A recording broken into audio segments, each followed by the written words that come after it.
episode 200, episode 200, episode 200. I cannot believe we have made it here. I'm surprised we have not been canceled, but I'm very thankful we haven't. That does not mean that we will not be canceled by the end of this episode, because I'm sure one of us is going to say something. Welcome back to the Chasing Points podcast. If you weren't aware, this is episode 200. Very, very good. Very, very nice. Sam's here. Brendan's here. Harrison's here. I myself, Brandon, is here. How's everybody doing on episode 200? How you feeling? Cold. So good. Cold good, is man. Right. It's freezing here in the Northeast. Mm-hmm. There's like 2 feet of snow just frozen over. Yeah. But we're getting by. How are you, Hayes? I'm good. How's your back? How's your shoulders? Shoulders muscles? Are good. Is this shoulders or shouldering, you know? All right. I'm trying to shoulder some of this cold for those down in Florida because they don't know what they're doing right now. Apparently, it's colder in Florida than it is in Alaska right now, currently, which there's I guess there's no global warming. But anyway, I am great.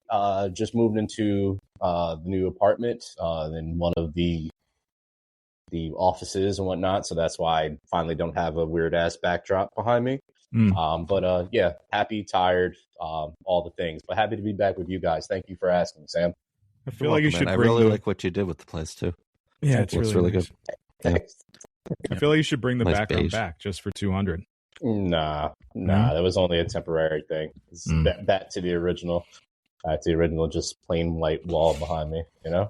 I'll always remember you walking into a bookshelf. That was hilarious. I still might be. Harrison, how are you doing since you are talking, good sir? I'm great. I'm happy to be here for 200. It's only right that it's for the Super Bowl preview. Like, how do we time that up? That's just serendipitous. Word of the day. Brendan, I like it. You do it. I like it. Serendipitous. I like it. Yeah, come on now. Yeah, it's kind of how I'm feeling. I'm good. I'm good, man. So, okay. I'm good to be back, after a week off. Ready to, much needed, ready to talk some sports. Yeah, let's get into it. This week? I don't think so. The Pro Bowl preview, our Pro Bowl recap is what we're gonna do. Did any of you watch the Pro Bowl? No, because I know I didn't. I didn't know it happened. Did it happen? It's tomorrow. Oh, is it tomorrow? Or See, I don't even know when it's happening. Listening. See? Yeah, it's like flag football or something. That's tough. I don't even know when it's happening. That's crazy. Right? It's usually yesterday. Before, Sunday. Yeah, exactly. That's what I thought it would have been. Yeah, no, I saw a promo for it, like the Pro Bowl games, and it said Tuesday. And I'm like, okay, well, I guess that's something. So do they still do them in Hawaii? Yeah. They might have switched back to Hawaii. I know they were moved away from it for a while. This is bad. Well, listen, it's not for us anymore. Let's be fair about this. Oh no, it's in San Francisco. Okay, it's in Santa Clara. I read the Moscone Center. I read that they were like trying to coordinate it with the host city moving forward, which I think will be interesting. That makes sense. Yeah, that makes sense. I mean, it's flying everybody to Hawaii. Correct. It only makes sense. I mean, NBA All-Star Game, you have the all the extracurriculars right there. Do the same thing. It's everybody's already there. Don't make them go to a separate place. Sure. Even though I will never turn down traveling to Hawaii. That's also another different thing. I would take that all the time. But we got the Super Bowl, gentlemen.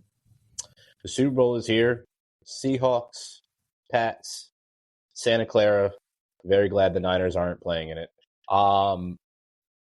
Gentlemen, what are your overall thoughts? Anything that you're looking forward to seeing? Anything that, key matchups that you feel that will decide this game? I'd love to hear what you guys are thinking as we move towards Sunday. Who's starting? So many thoughts. I guess I'll start. I guess with the Seahawks, a team that I thought would have a chance at making it here, but obviously I wouldn't have picked in a million years to make it here. And then the Pats, who I'm shocked they're here. And they had a very solid year against teams that obviously we've talked up and down about the schedule, but they played who was in front of them. They played well in this playoffs, especially a lot of games in subpar weather. If we had this podcast a week ago, I probably would have just kind of completely railed on them and shitted on them because of my hatred of the Pats. But, a week removed and, thinking about their path a little bit and then obviously diving deeper into their team and their path, I guess I'm okay with it. I guess they are the best representative that the AFC has to offer. I don't know. I just always kind of think there may be not an asterisk, but some type of note of how ridiculous this path was for them. They seem way ahead of schedule. And yeah, that's kind of my initial thoughts on the matchup. Yeah, we talked about the Vrabel effect, or would there be one before the season started? But I was pretty high on the Pats for that, but I didn't even have them winning the East, nor did I think they'd make the Super Bowl here. And yeah, a lot of lucky breaks there. No pun intended. Sorry, Bo. Hope you're feeling better. But I too soon. Sorry. Yeah, way too soon. I'm a Bo. I'm a fan of Bo. We've gone over this. I'm sorry. That was rude. Start over. It was not. Sam Darnold slaying the ghosts of New England past is the only thing I care about in this game. As a diehard Jets fan, unfortunately, I can't say I'm diehard. I can't say I'm diehard. I have a lot of Jets stuff, so I'll say that. To see Sam Darnold playing in a Super Bowl is still mind blowing to me. I mean, I remember like one of the first podcasts we did, Hayes, just talking about, what do the Jets do with that 2021 second overall pick that went to Zach Wilson, and what to do with Sam Darnold, and hoping Carolina can rejuvenate him or whatever. And look, he's not a perfect prospect or quarterback, but he's tried to, there's been times where he looks really good, and it really helps when you have a stud defense and wide receiver and running back. So I like the Seahawks in this game, I think, but it's, I'm not going to count the Patriots out. I'm not trying to be a Patriot hater here, but, I'm maybe just thinking that the luck's going to run out a little bit. Drake May shoulder thing, we should get into that. Like, what is that? Sure. Keep hearing stuff. I haven't read anything, but I keep seeing headlines about a shoulder, so that's kind of got to worry you a little bit. Just to talk about Darnold a little more, I love Super Bowl week because you get to hear all these inside stories that you may have never heard before about some of these players. And one of my favorite ones that came up last week was so Sam Brown, who was the quarterback at USC ahead of Sam Darnold when Sam Darnold came in, wrote this really cool thing about how his superpower was basically his perspective. Like, he kind of washes away mistakes and interceptions and all the stuff that can go wrong. It's just the perspective he has on the game. And, he's like, I'm just lucky to be an NFL quarterback. I think that obviously helped him in his career and obviously, helped him get here. I mean, like you said, he's not the perfect quarterback. He, early in his career, he made a ton of mistakes. And, even that Jets tenure when it was like, I'm seeing ghosts, and that basically ruined the rest of his Jets tenure. He could have really folded from that, and that he could have never been the same after that, but he's had an incredible bounce back, and played great. He's played great, the latter of 2 years now. I think the Vikings are definitely kicking themselves, not having him on the roster anymore. And the Seahawks have paid the dividends, and, he's had his ups and downs this year, way more ups than downs, but he played super well in the NFC Championship game and deserving to be here at the Super Bowl stage. So it's cool to see. So my favorite part, and first off, sorry to not be rude. Well said by you both. Before I move forward, for me, it's always fun to see the Super Bowl being a redemption game. Watching, as you guys have already illustrated, about Sam Darnold and where he's come from, and Sam's mentioned it. I know we've championed him on the podcast before. Brendan and Harrison were even on the podcast, and seeing and hoping that he would get to where I thought he could get. and now kind of seeing the flower blossom at this point in time. I love his story.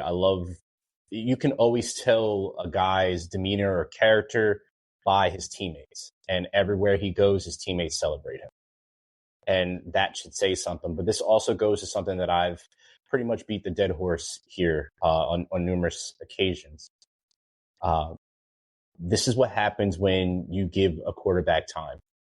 Not everybody's going to come out the gate in year 2 or year 1 be a Jaden Daniels or a CJ Stroud, right? Not everybody's going to do that. Sometimes it takes a couple of years, and it takes the right system. And it took him sitting behind a couple of different people and actually learning. He said going to what was it? He was behind. No, that was Dan. He was in San Fran a little bit, right? He was behind Purdy. Yep. So he said being behind Purdy and watching Purdy's work ethic changed his whole perspective. And then going and being in Minnesota, which they obviously passed up, right? The opportunity of going with him and going with JJ, and who knows, JJ McCarthy may turn out to be some great quarterback with the coach they have. They have a great system there. Time will tell. Again, to my point, just give it some time. On the opposite side, you have Coach Vrabel that literally was booted out of Tennessee, had one of the worst records, turned around, and now his team is in the Super Bowl, where we had Gerard Mayo just the year before, right, as the head coach, and seeing how that all turned out and how messy it was, and us talking about it on this podcast, to now being back in the Super Bowl so quick, which pretty much has so many of us up in arms, especially, I don't know if it's more impactful to us people in the Northeast because of all the years that we had to walk around Patriots fans and seeing all the merch kind of like finally disappear. And then now it's all back in full effect. And it just makes me want to just, backhand a Patriots fan. But I will say it even though it is the Patriots, it feels different. And as weird as this is going to say, and hear me saying it, they're almost rootable for it. I mean, they're almost rootable. Yep, nope. There is. They are. Nope. You don't have to. You can hate. You can hate. It's fine. It's fine. I don't disagree with you, Hayes. There's many players on that team that you can root for. For me, I have Milton Williams, who is also another great story that literally was just in the Super Bowl last year and absolutely was on a line that destroyed the Chiefs. And now he's right back there again with another crazy defensive line. I just think it's very interesting, and I wish somebody would paint like a little short story about this. But all in all, go Hawks! Yeah, Waterbirds. Well, Hayes, I think you hit the nail on the head too. With Sam Darnold, it's not only is it time, patience, but it's also the right fit, putting some talent around him. Sorry, Sam, I don't mean to throw more shade at the Jets, but let's be honest, dude, we tanked for like 3 years, and then he was hurt and it never worked out, and then we, instead of trading the pick or trading him, we blew it. Yeah. But fit is huge, as is coordinators and getting with the right coaches, getting the right mindset, and maybe it takes sitting a year or two behind somebody and just being able to kind of reset a little bit. So yeah, I mean, shout out to Sam Darnold. It's a kind of a feel good story for him, now he's in the Super Bowl, and we'd be remiss not to mention too, it's a rematch of Super Bowl 49. We know what happened in that Super Bowl. Hayes, you mentioned Pats fans breaking out their gear. Chelsea is all ready to go for Sunday as a Pats fan. So no, she's got her Brady bobblehead out and jersey and beanie, and good times. Tell her to get ready for me to FaceTime her when they lose, because I want her to have the Brady bobblehead there too, so I can point at it and laugh at it. Love you, Chelsea. yeah. If we're even up that late, but but yeah, I think it's going to be a great game, or at least I'm hoping it's going to be a good game. And we were speaking about the Pats and their incredible turnaround. I mean, they were 4-13 last year. So hats off to them. Hats off to Vrabel. And as we've been saying all year long, Drake May is the real deal. And I'm interested in seeing how he shows up and performs, in the spotlight at such a young age. And I think it's just going to be a really, tightly contested game. So I've got the Pats. I think if I didn't have the Pats, I might be kicked out of the house or sleeping outside. So smart move on your behalf. I will say it's going to be, I'm sure the NFL ratings wise didn't want this game because I know, I don't think it matters. I do. I don't think it matters with the Super Bowl, man. I think with other sports, like, yes, like the niche ones where you can say, okay, this market or this market. I think the Super Bowl is so big that you're just watching it. Like they're gonna get the viewership for sure. Yeah. But why I'm saying that is because if you think about the past few years, there was bigger storylines, right? And that drove more viewership in the last 3 Super Bowls. And then prior to that, I saw a graphic. I think it was the last 3 Super Bowls were the top 3 rated in viewership wise. And then the next one was like 2019 or 2009 or something, one of those. So there was like a big gap in between. So I that's why I say that. I'm not trying to obviously throw shade at it. I'm just talking about just viewership in totality and the big storylines that come with it. But I will say one thing. Seahawks, if you haven't learned from your past mistakes, when you're down on the 1 yard line, run the goddamn ball. Run it. Just run it. Please, just run it. For the love of God.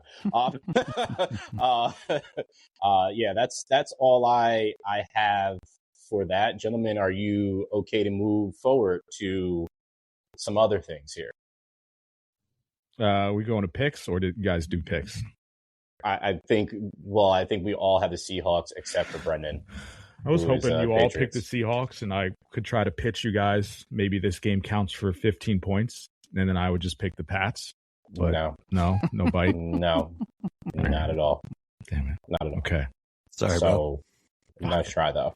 All right. Nice try. Now I heard you two talking pre-show.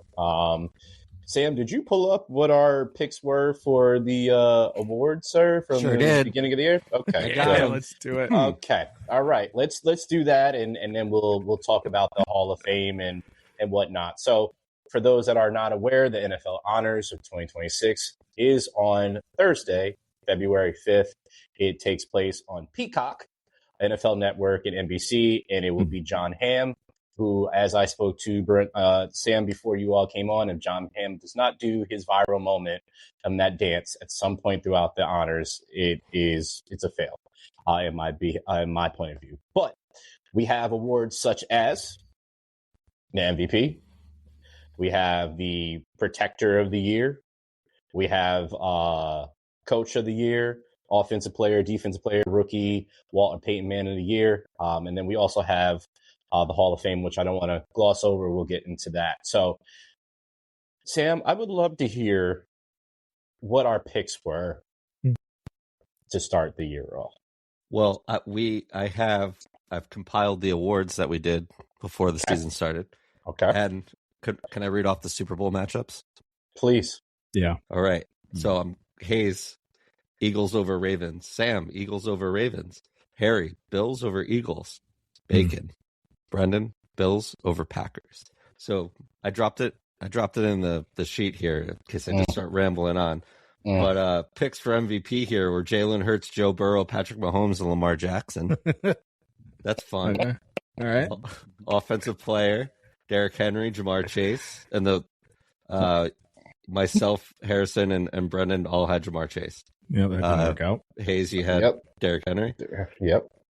Hayes, you had Patrick Surtain. I had Michael Parsons, Pat Surtain for Harrison, and TJ Watt for Brendan for Defensive Player of the Year. Okay. Offensive Rookie of the Year, Hayes, you had Tyler Warren. I had Omarion Hampton. Cam Ward for Harrison, and Ashton Genty for Brendan. Cam Ward. Oh, okay. Defensive rookie, James Pierce for the Falcons for you, Hayes. I had the contrarian pick of Travis Hunter on the defensive side of the ball. Abdul Carter for Harrison and Abdul Carter for Brendan. He'll be fine next year, guys. Yeah. And this is a fun one. Coach of the year. This one's great. Sean Payton. I had Matt LaFleur. And Harrison and Brendan had Sean McDermott. Comeback player of the year. You had Hutchinson, Hayes. I had Dak. So did Brendan. And Harrison, you had Aiden Hutchinson as well. And who gets the first pick in the draft? We all unanimously had the New Orleans Saints. We're close. And that's football football on season. that one. Yeah. That's great. Wow. Okay. That aged like fine wine. That was great. I don't think there's one correct pick in here. Sean Payton. Sean Payton might be there. Who's winning offensive rookie? Dart? Oh, yeah. I don't actually even know. I thought Tyler Warren was the closest on that one, I think. Yeah, it's probably Warren, Dart, or I don't know. Genti just hasn't. Yeah, I don't know. No, Genti had a fine year, but I don't. Yeah. All right. I'm interested. Yeah, that might be the closest one. Yeah. Okay. All right. You live and you learn, gentlemen. Yeah, we hope we learned from that one because that was we struck out, gentlemen. Can't wait to do it again next year. Badly. Yep. Yeah. The same time next year. Class of the Hall of Fame class of 2026 finalists. Sam's boy, Drew Brees. Brendan's boy, Eli Manning. Larry Fitzgerald, Frank Gore, Luke Kuechly, and others. All right. Who was snubbed? Who was snubbed? Well, they didn't announce. They didn't announce the Hall of Fame. What do you think is going to be snubbed? I just put that on there because I wanted to talk about Bill Belichick. Yeah. Well, definitely can talk about that for sure. I read something that said that Eli didn't make the Hall. I saw that too. I assumed Breeze and Fitz would. Yes. Who else did you mention? Frank Gore, Luke Kuechly, and then there's a few others. I can see Luke getting in. When did they announce First this ballot. One? This is Thursday during NFL Honors. Mm-hmm. Sorry, I should have. What I put on there, Hayes. I want to talk about the report that Bill Belichick missed the let's talk about Hall of Fame. Bill. Let's talk about ball Bill. Coach. So I guess you need 40 out of 50 votes to make the Hall of Fame, and he got 39. Mm-hmm. Then there were these rumors that Bill Polian led this charge to punish Bill because of Spygate and or the other various allegations that were not even allegations. I mean, the team's been fined and or penalized for a lot of this crap. So just want to get your thoughts on it before I say anything, because obviously I'm the Jets fan that hates the Patriots, but I know we all have it's easy Brendan to start not this one off. Yeah, it's easy to not cheer for the Belichick Patriots, but because Brendan rooted for a team that beat this Patriots team in the midst of their two-time. Yep. So you go ahead and start this one, Brendan. Chains. Yeah, it's absolutely ridiculous. I don't really care what happened. Spygate, Deflategate. I was making our joke, but I knew what it was going to be too. Didn't want 200 to be our last. Yeah. But let's just be honest. He's the greatest coach of all time. Yes. I don't think there's any debate about that. And the fact that he's not going to be a first ballot Hall of Famer is just a crock. And whoever did not vote for him should have their voting rights revoked, or there should be some sort of penalty, because it's just an embarrassment, honestly, that they're playing these games, and you see it in baseball as well. Jeter. Exactly, Jeter not being a unanimous, and it's just silly. And I think it's people either looking for attention or trying to make a name for themselves, to get a reaction out of people. And I just think it's absurd. So yeah, just silly, just absolutely silly. You're messing with people's legacies. Honestly, it's not going to take away what they obviously did, but we all saw it with our eyes, is my point. Like, to the Derek Jeter thing, which still would love to see the person come out and say whoever it was. And I would love to hear what your thought process was, because Griffey to your Jr. point, too. Brendan, it's yes. The thought process here is like, do you have some animosity towards this individual? Like, were you a fan rooting of this, or you were like so on the other side and you got scrutinized for your opinion that you were just like, you know what, I'm gonna ride this to the wheel fall off and just say this until I get the point, and I have a vote, so I'm gonna prove to you this is this. Like, it's kind of petty to me, especially with the point is that we know what Bill has done. The fact for even, I think when he was with the Browns, even took them to the playoffs, he should just get in the Hall of Fame for that alone. But yeah, to win all the rings that they have, and to have such a stranglehold on pretty much our young adult lives, pretty much most of that, it says something, because you don't have longevity like that, especially in NFL. We've watched so many coaches rotate Browns. And it's just unfortunate to see that this has happened, but he should have been a first ballot Hall of Famer. I mean, even throw what he did out with the Pats and stuff. I mean, even as a coordinator, right? I mean, he won 2 with the Giants. Like, give me a break. So just absurd. Yeah. Yeah, really dumb. I mean, as a Pats hater, it's not even close. Like, this is really stupid. Most Super Bowl wins all time as a coach. Like, what more makes you first ballot? Like, I don't know. It's just dumb. It's really dumb. Petty. Yeah. I guess I think it's dumb. I just don't care, though. Yeah, he's gonna get in, and it's he's not. So, like, Barry Bonds isn't in the Hall of Fame. He never got caught using steroids. Yeah. So it's like, Andy Pettit, I guess Ortiz, there were those rumors and all of that, but like there are probably Hall of Fame guys that they're definitely Hall of Fame guys like that. I understand how successful he is, but also like how hated he is. And he kind of like leaned into it and lived in the margins. And like one of the things that made him a winning coach and a great coach was he knew the rules, and he lived in this gray area margin wise. Like, they have to announce like who eligible receivers are now because of that Patriot Ravens game. Remember that in Baltimore, where he knew this rule and the rest of the league didn't. So there's kind of this like, is it Bush League? Is it just outsmarting you? But I think it's just kind of the way you go about it, where I'm not going to lose sleep over it. I think he's the best football coach ever. I just don't think he's well liked. And if it took 30 years for Jeff Kent to get into the Hall of Fame because he wasn't well liked. I know they're two different things and they're two different kinds of players, and maybe I'm not making the right correlations here. I'm not saying it was justified. I'm just saying these were big deals at the time. Now we look back at it and it's like not. Again, if Tom Brady's not a unanimous Hall of Famer, yeah, burn Canton down.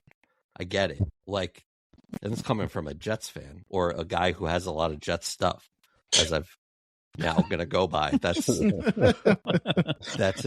But like, I guess I just don't care. I mean, it's easy to vilify Bill Polian, right? Because didn't they were the whistleblower on was it Deflategate or whatever it was? Like, yeah, that makes sense. But I don't really care what Bill Polian thinks. He thinks Lamar Jackson should have been a running back. He's got 2 MVPs. Sure. So like, I don't really care. I think it's unfortunate, and I think if his NFL tenure and everything that happened after probably went a little better, that he should be there. But I don't know. I guess I'm saying I don't care, but it's kind of stupid. It's just stupid. It's just dumb. He'll get in next year. or the year after. And also Eli Manning's a Hall of Famer. Yeah. I'm a like But this, to be fair, this was a debate before he retired, Sure. which was always, was he going to be a first ballot? Was he going to be, second ballot? And his career has been up for debate on several platforms if he was going to be a Hall of Famer. And I still believe he will be a Hall of Famer when all things are set in stone. But I'm very okay with him not being first ballot or even second ballot. That's but fine. I 100% I agree. believe that he needs to be in a Hall of Fame, especially, again, you go and you defeat the team that was going to be an undefeated team, right? You know what I mean? And you stop that. You stop one of the dynasties twice. I think that goes a long, long, long way to do that. So, yeah. Shout out Eli. Mm-hmm. I miss him every day. No, you don't miss those interceptions.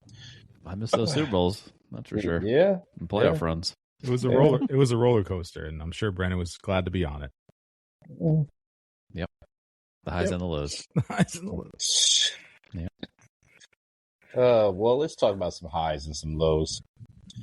Playoff standings to this point in time.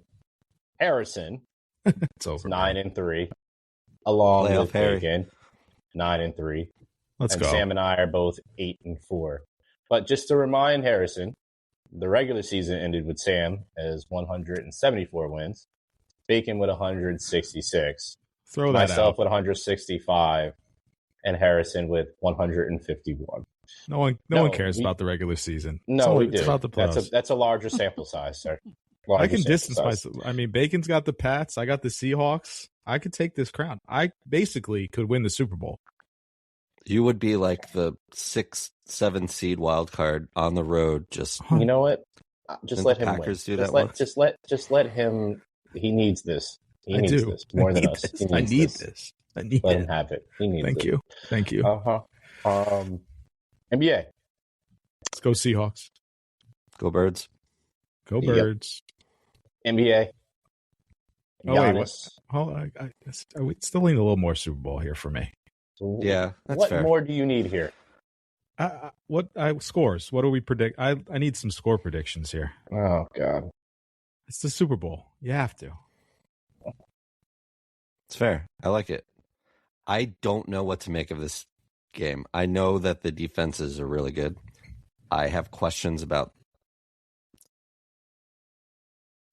the Patriots being able to actually offensively take advantage of whatever their defense can muster up for them, and as far as like positive field or whatever it is. Because I know we weren't on last after the last game, the AFC Championship game, but just looking at the Texans game, like they should have put them away at halftime. That game felt like it was never going to end. So I'm a little worried there, but again, and I know we just spent 15 minutes like kissing Sam Darnold's ass, and don't get me wrong, I'm rooting for the guy 1,000,000,000%, but I'm on the same kind of cloth here. It's still I don't know. Like I don't know. One Sunday night football game, he's throwing 5 touchdowns before halftime, and I'm crying because like, why did we let him go? And then like, didn't he throw like 4 interceptions like a couple weeks ago? So it's like, Yeah.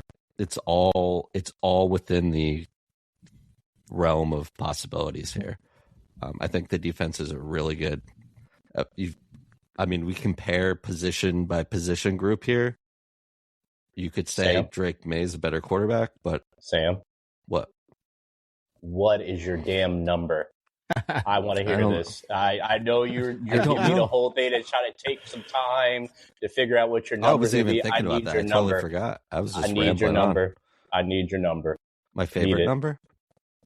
My social Sure, your security favorite number for the Super Bowl. My Yeah, birthday? please What give do me you your mean? social. Please give me your social, please, so I can ruin your life. I have no idea, guys. 24 to 14. I have no idea. Pretty spot on to mine. It's 24-17 That was Seahawks. close to mine. Yeah. 24-17 Seahawks. Yeah, I'm going to say I might go a little lower. I might say 21-13 Seahawks. I think both defenses are very, very good. Super Bowl MVP Jason Myers. Hell yeah. What are you going to do, Hayes, with Jason Myers the reason why I'm putting my head down is because he 100% could be the Super Bowl MVP in this. Yeah, I need to do my math right. How many field goals would he need to hit? 5, probably 4. 4, 8, 12. If he's the only one that 19. scores on the Seahawks and the Seahawks shut the Pats out, then he's definitely let's go 19 points for the Seahawks then. So 4 field goals and a touchdown. Okay. Yeah. All right. Single game record in the Super Bowl, if AI overview by Gemini is correct, is 4. Jake Elliott, Harrison Butker, 4 field goals in a Super Bowl. All right, give me Seahawks 19, Patriots 10. Brendan, what you got? I'm going to say 24-21 Pats. Ooh, close one. Okay, we can move on now. That's all I want. Who was MVP in last year's Super Bowl? Was it Hurts? Yes. Mm-hmm. Jake Elliott had the most points in a single Super Bowl with 16. Yep. So 19. Yeah, give me 19? Jason Myers with 12 of those points. Seahawks get a touchdown somewhere else. I hope he brings the Lombardi to Marist. Oh, that'd be so cool. That'd be so cool. I could touch it. Wow. Pause. Trade deadline, NBA, Harrison. Giannis moving? Any big moves? Where is he moving? What are we looking at here? Well, you almost gave me a heart attack yesterday. Yeah, he sent some fake news in the chat. You spend too much time on Twitter, man. I asked a question. I didn't say, and I said, what did I say after? You did. Fair. Harrison, is this real? Yes. Thank you. Yeah. Thank you. I did not assume. I didn't assume. There's a lot of rumors going around. I'm not sure what is even correct anymore. There's so many different sources. But I think Giannis has said he's open to a trade. That could also be false. But, obviously you have, I think, the Warriors, Miami, the T-Wolves, the Knicks, the Spurs, and the Thunder could all be in play. I mean, they all have, I think, the pieces that you would need to get them. And also places that I think he would put on his destination list if he gave that, if he has one. I'd probably put the favorite at the Heat, just because I think they have a good amount of picks to give up.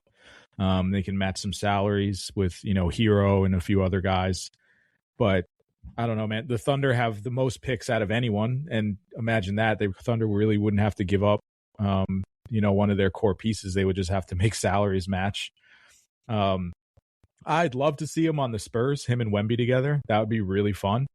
But if you're the Spurs, I don't really love the idea of giving up Stephon Castle or Dylan Harper. I think, we've seen with the Thunder, grow with your young core. Yep. And win.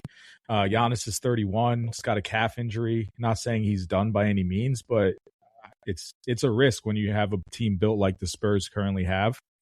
And then the Knicks really have the question of, do you want to trade Cat? Because that's really the only way you can make those salaries match.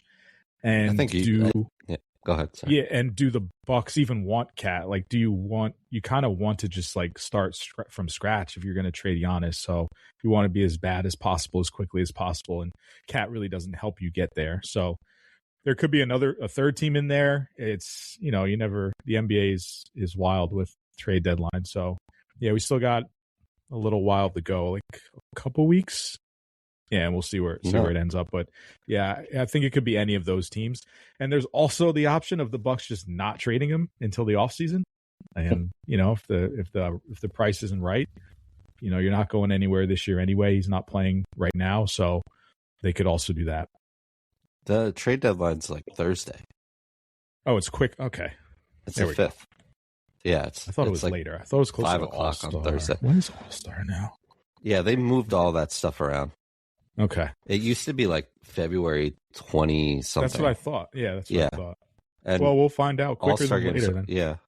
Also, I think it's probably most advantageous for the Bucks to wait till the offseason, right? Just based on usually is teams getting another round of draft picks like that they can trade, and expiring deals and different things like that. But yeah, I don't know. I don't think it's a question of, especially now you're hearing the rumors like Cat's not happy with the Knicks because of all these rumors, and I don't think it's a question of would the Knicks want to give him up. Would Milwaukee want him, and for what, so I don't know. Yeah, if I'm the Knicks, I'm trading Cat for Giannis 10 out of 10 times. Yes, 100%. 10 not even blinking an eye. No. So it's interesting, but that's like the major NBA trade move, like news, like not much else. Like with a lot of with the way the salary cap is now, it's tougher. It is tougher to trade in season. You have to make a lot, like the salaries exactly match, and just not many avenues for midseason trades. I did see that Donovan Mitchell is being eyed for a trade at this point in time. So yeah, the Cavs. That's pretty interesting. Cavs are just middling. Like they're just kind of just there. I mean, the Garland and Mitchell thing isn't really working. I don't know. One thing I'd just love to see, just please send LeBron back to the Cavs. Please, just can we stop this charade? Like it's going to happen whether he signs there next year or he won't get traded because he doesn't ever want to be traded. But yeah, it's just that's where he's going to ride off into the sunset. Is in there. Yeah, give him the retirement tour on the Cavs. It's got to happen. It's going to happen. Okay. You know what's going to happen, or what we hoped happened and did happen, and we're happy that they did not budge. Belli's high ass is back with the Yankees. I'm so happy about it. Very, very happy for it. I'm happy that the Yankees stood their ground in this situation. I will say that. But I'll leave it to our baseball guys to break this down a little bit more. So happy that he's back. I'm so happy. So happy. 5 years, $162.5 million. Sorry, 162.5 million. For 5 years, there's an opt-out after the 2027 season.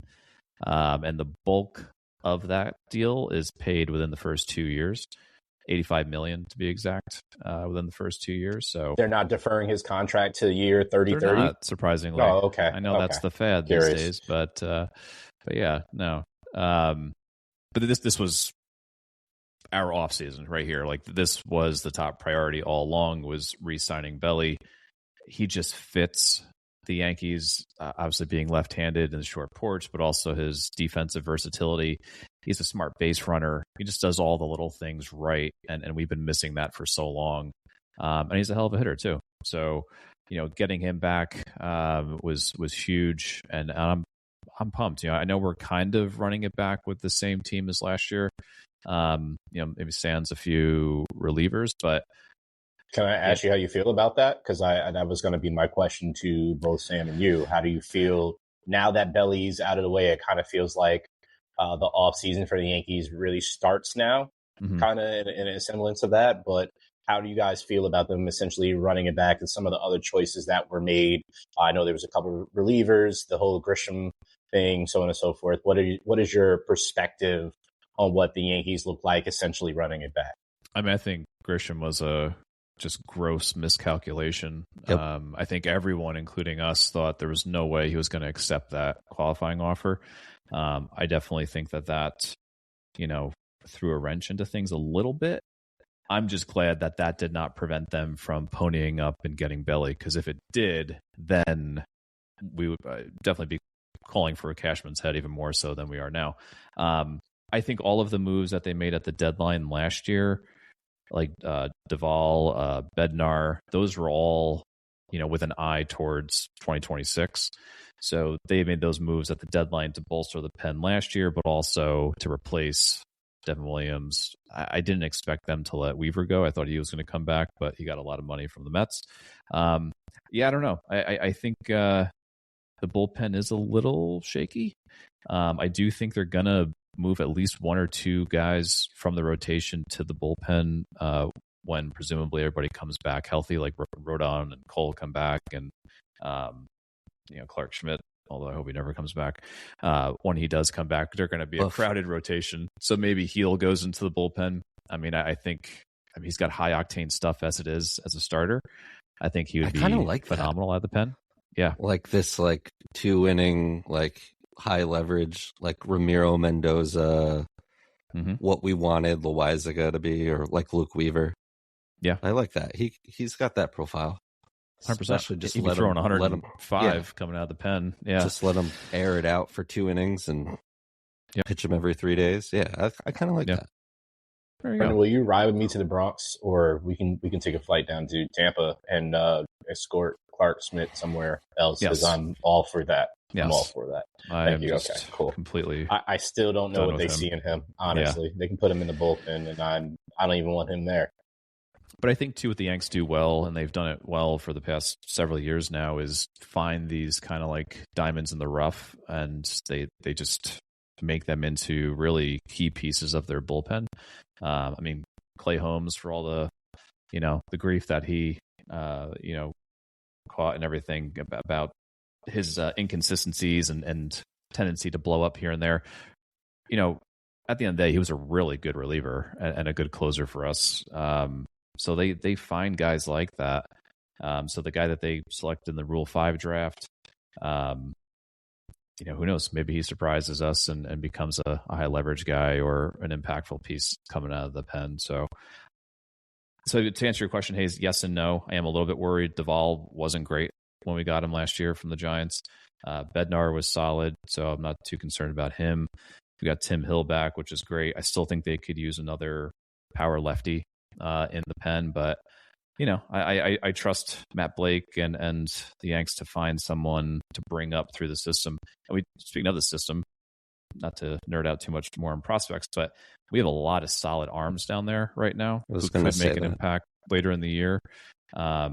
So there's also that avenue as well that they could potentially explore. So I think they'll figure it out. I think the bullpen will be a work in progress throughout the year. I agree. And Cashman said earlier in the last week, like, we're not running it back because if to everything Brendan said and with the trade deadline, but it's easy to shit on him, and we have, but they didn't play the Boris game here after just getting, and they didn't play it with Soto either. I mean, they put their foot down. They're just kind of like, this, we're done here. Like, this is it. So I'm glad we got Bellinger for what we got him for, and it's comparable to Pete Alonso and Kyle Schwarber's contract. And honestly, for what this team is and needs, like, I want Cody Bellinger if between those three guys. Or you add, do you want Kyle Tucker with that contract? And I know it's not our money, but again, we've talked about this, how the luxury tax is just going to like crumble what we can do in the future. And I wouldn't dare want to pay Bo Bichette $40-something million either. So I don't really know if there's probably some trades that I would love to see, like, were we hesitant to trade this guy or not trade this guy? And because there's some nice moves made between teams through the offseason. I think we could have, I don't think we're done. But we do a pretty good job of being able to find these guys that might get DFA'd or cut or, whatever, and just turn them into something. Mike Tauchman still has a career in the MLB. Like, guys like that. There's still, Luke Voigt had a moment, but I like this team. I like the moves we made last trade deadline. Ben Rice's StatCast page is like, should be in the Louvre. It like, he has all the potential to be fantastic. And I'm glad, as of right now, he's our everyday first baseman. I love that. So, Sam, let me ask you. So, with how the Yankees are currently constructed, do you believe they are still a contender for a championship? Yeah, I think so. I mean, look, there needs to be more. The offense needs to be consistent. But you have Aaron Judge putting up what Aaron Judge has done the last few years, and just if everything else can click, yeah. It's not. It's the Blue Jays got exponentially better. The Red Sox did a lot, especially with their pitching staff. But Contreras, that's a nice addition. The teams in the East got better, most of them. The Orioles got better. They'll probably add someone like Framber Valdez too, and and get even better. And the Rays are always a pain in the ass. They have 400 outfielders now, so I think the team will be okay. On paper, as it all looks right now, but who the hell knows? Yeah, I think this is it for it's got to be it for Boone and Cashman, though, right? Yeah. I hope so. I pray so. It's not. I know. I could see obviously Boone going before Cashman, but yeah. It just, for those that are not a first time listener, and you've listened to this part of the podcast where Sam and Brendan educate us on baseball, and Harris and I are more quiet, just being sponges. I'm doing it purposely for myself. I'm speaking for myself, is because I don't want you guys to come on here and have to hear me rant about Cashman and Boone every single time that we're on this podcast, because I can't stand the sight of either of their faces. And I'm so absolutely annoyed watching it because of one person and one person alone. And that's Aaron goddamn Judge, that I see him sitting there and getting to one World Series where his counterpart is going to multiple World Series. Obviously, they're doing things completely different out there. But to watch almost essentially the Yankees get Yankied, I don't really like it, even though the Yankees were never doing that. I miss the days that the Yankees were in it for whatever. But I also do love the mix of bringing, and Sam knows I've talked about this forever, and Brendan as well, bringing the young guys up. But I want to see the young guys actually get an opportunity and not sit here and keep saying they're a great prospect and just keep waiting and waiting and waiting and waiting. And I'm starting to feel that way about Jason Dominguez, because they're not really giving my guy a chance to do something. You're saying he's a potential generational talent, and we're just sitting there just he has one error in the outfield. Let's just take him out and put somebody else in, or let's just go get other people. When are we going to finally let this happen? When are we finally going to make these moves happen? And again, I'm not there every day. I don't see the analytics. I don't see what type of team player they are and all that stuff. I don't see that. But what I see with my eyes frustrates the shit out of me, which is why I'm silent. And it just annoys me to have to hear those two names and then kind of see them running back. Especially the Grisham thing still pisses me off to the max. Because why would you even offer him that? Why? Because you get a first round pick if he turns it down and signs elsewhere. Okay. See, well, thank you. So that's what I'm saying.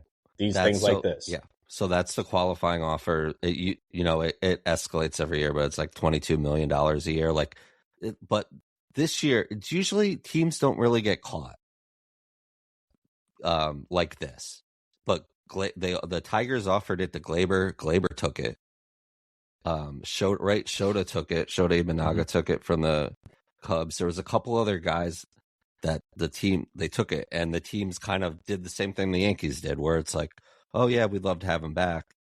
But you're looking at a guy with Grisham is over 30 home runs, career season. And can he do it again?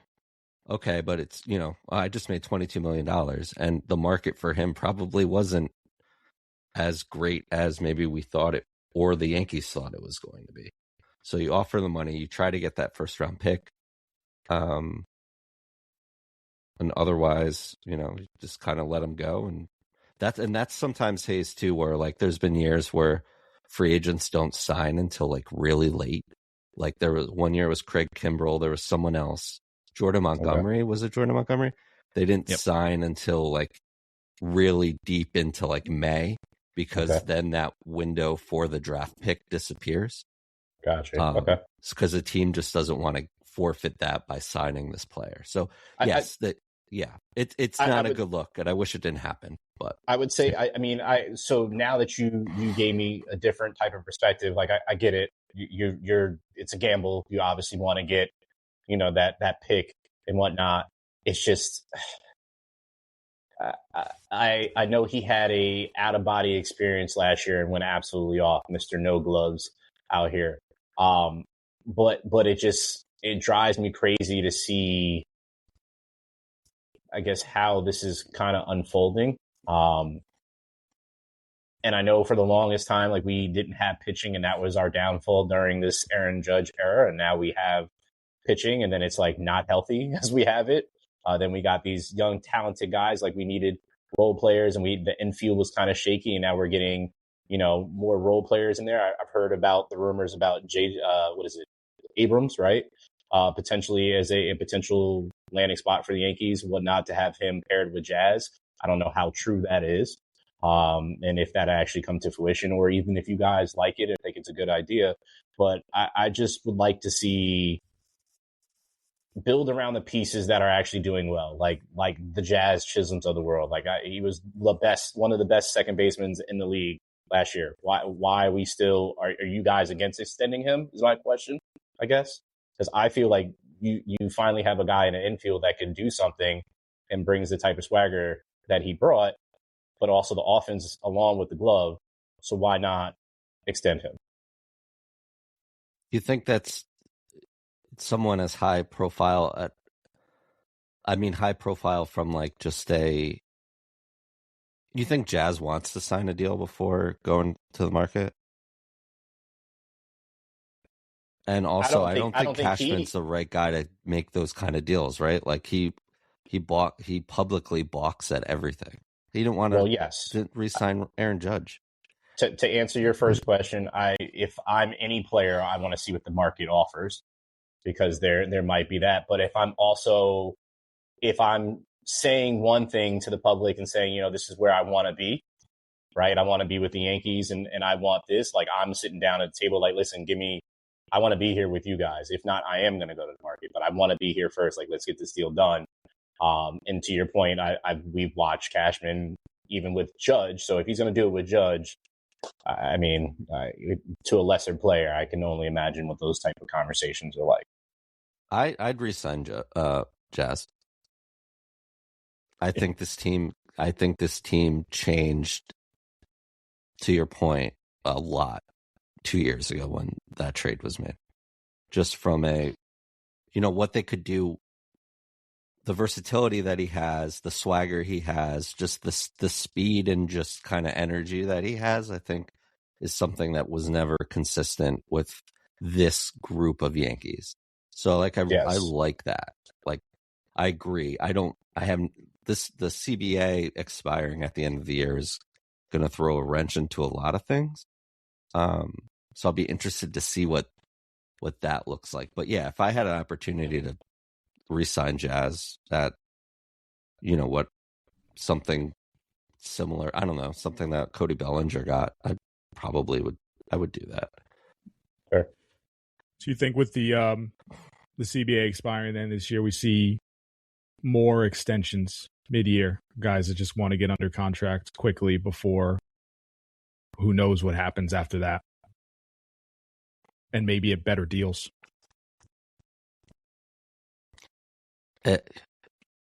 Yeah, you could. I wouldn't be surprised if you get some of the minor leaguers that, it's happened. The Athletics have done it with a couple younger guys who've already made the majors for few years. They just signed Jacob Wilson to a huge extension. Rooker, Butler, Shea Langoliers, right? Was he Soderstrom. So they just did this where, $80 million for 8 years. You buy like one free agency year. You're probably going to see some prospects do that. I don't know if the Pirates will be able to get Connor Griffin, who is the number one prospect in baseball and is, probably worth all of the hype. But you could see guys like JJ Weatherholt of the Cardinals or kind of get some of these deals and get them into the majors. But I also think with like the Trent Grisham thing, it's $22 million. It's off the books next year. And this is a player who was a fourth outfielder, a decent prospect with the Brewers, and he was with the Padres, and he was a throw-in in the Soto deal. Then we re-signed him for $5 million. He had a career season. It's kind of like, I think it was a miscalculation, but I think it's just another part of like, there's a lot of things wrong with Cashman and the analytics department, and there's things they do that I just can't stand. But like they make stuff like this work. So like, Brendan, what is your thoughts on this? On Grisham, I mean, he's a lifetime 218 hitter. He had over 30 home runs. I just looked up his numbers, and I can't believe. So he had 34 home runs on the year, only 9 doubles. You're kidding, really? Yeah, that's insane. 9 doubles, 34 home runs. So love it. All of his extra base hits were over the fence. He's going to be hard pressed to repeat last year. And again, like Sam said, it's a 1-year deal. He will definitely be gone next year. He plays good defense. He takes his walks, which is great. He gets on base, but I just think it's going to be really hard. He's going to be hard pressed to repeat 2020 his numbers from 2025. So we'll see. It does allow them, like you're saying, Hayes. I mean, they got Dominguez, who's playing that fourth outfielder role, so he's not going to get everyday reps. I don't know how they expect him to develop and get better if he's not getting consistent playing time. It'd be very interesting if they sent him back to AAA. I don't think that's something they should do. That's not a good move either. I think they're likely to move either him or Spencer Jones at some point. Probably both. Or both. It could be both. That's disheartening to hear. So we'll see. Because Grisham's going to start in center field, a guy that's not going to be there next year. So instead of taking your prospect that is homegrown talent, that's a switch hitter that has all the power and potential talent in the world, you're going to put a guy that you have there for one more year in the outfield and take that away. Like I can sit here and keep talking about this over and over again. I'm just not going to. Yeah, but I'm hungry. This is more like a strategic kind of question, though. I mean, this isn't like Harrison's Patriots take from last year. It's like start Drake May. Like, what are you doing? Like you're saying, does this team have enough to contend? And like, here's a lightning rod. Anthony Volpe. What is this, year 4 now? Like, is the window? Are we done, Hayes, with the Volpe experiment? Like, I think Volpe needs a little time. I think he needs a little time, and he might need to, like I suggested a while ago. I think he might need to do, unfortunately, the drop down for a little bit and come back up just to get some time to work on some stuff and quietly. And he's injured right now, correct? Yeah, he's starting the year late. Yeah. Yeah, so that's not going to probably help in this situation either. You don't send a fourth year player to the minors. You just don't do it. Yeah, and they're so careful with how they protect. It's almost like they like baby him, like, and I don't think he necessarily needs it. It's just they're so careful about what they mention with Volpe and what they tie to his future that it's like, I just don't know if they're going to do that. I think the Caballero starting, for the foreseeable future is a benefit to Volpe. Hopefully he doesn't lose his job there. But, the team's also, you're saying, did the team do enough to win? And now you and I get it. I love Jason Dominguez. I got a drawer full of his rookie cards here. I've watched him play down the street. Like we've loved the kid. You know, we've been sold all this hype since he was 15 years old. Generational bat speed, blah blah blah. But like, do you want Jason Dominguez being your left fielder when you're trying to like win the division and go to the, like playoffs? It's a. I mean, that's what you have the regular season for. I mean, it's Sure. not you're jumping to playoffs. You have how many games there in a regular season, right? So give him some time, and if it doesn't work out, you have plenty of options to rotate and put in. Put Grisham where you want him. Obviously, Belli can move to multiple spots out there. Dominguez can also move to multiple spots out there. You know, do something, try it out, because it didn't work last year with the combination that you had. Yeah, I'm just saying that's what the obviously spring training's for. That's what the early portion of the regular season is for, to see what you can do with that, and then figure out what your team is going to be, because you need to find that cohesiveness with the players that you have and find out what it's going to actually be. And the only way that you're ever going to find that out is if you actually let somebody play through their damn mistakes and not pull them off the field every time they make a mistake and say, okay, well, we can't jeopardize this because we're in a race to try to get to number one, when then you only get number one and you piss it away anyway, or you're very close to getting it and it doesn't even matter. So just try. You know what I mean? Try something is what I'm saying ultimately. So yeah, I don't want them to leverage their whole year on that. So here's the thing too, like someone's going to get hurt. Yes. Whether that's Stanton, maybe Grisham. I don't even want to throw out other names. Shut it. Please don't. Don't even want to speak it into existence. Please don't. Some, injuries are going to happen, or someone's going to underperform. Maybe Grisham bats, $190 to start the season, and then someone else is going to get an opportunity to play. So I know Spencer Jones has been tearing up spring training for the past, seems like two or 3 years now. But something's going to Stanton's probably going to go down with an injury. So an opportunity is going to arise, is what I'm trying to say, throughout the season, and that'll be an opportunity for either Dominguez or Spencer Jones to step up and take advantage of it. Look what Ben Rice did last year. So there's certainly no reason to think that can't happen again this year. So we'll see how it goes. Stick with baseball really quick though. WBC coming up in March. Looking forward to it. Can't wait. Pitchers, catchers next week. Baseball it's back, baby. Feels good. Baby. It feels good. Brennan couldn't wait to get to baseball, so get the Giants out of his way. Giants, Rangers, yeah. Not good either. The Rangers play hockey. Well, we get and pros baseball in the Olympics. Yes, That's good very segue. exciting. Yeah, good segue. Winter Olympics opening ceremony is Friday. Do you guys? I'm care? really excited. I care a lot. Big on curling, bobsledding.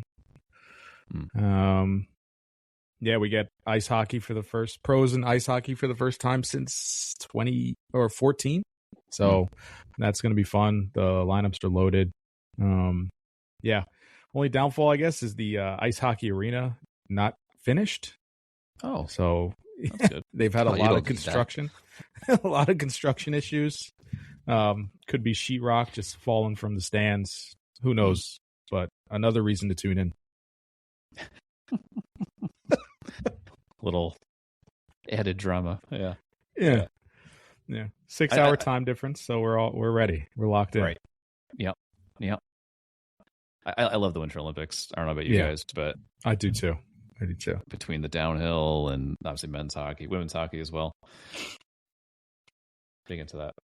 Get some snowboarding in there. Yeah. Sam, any favorite Olympic events? Winter Olympic.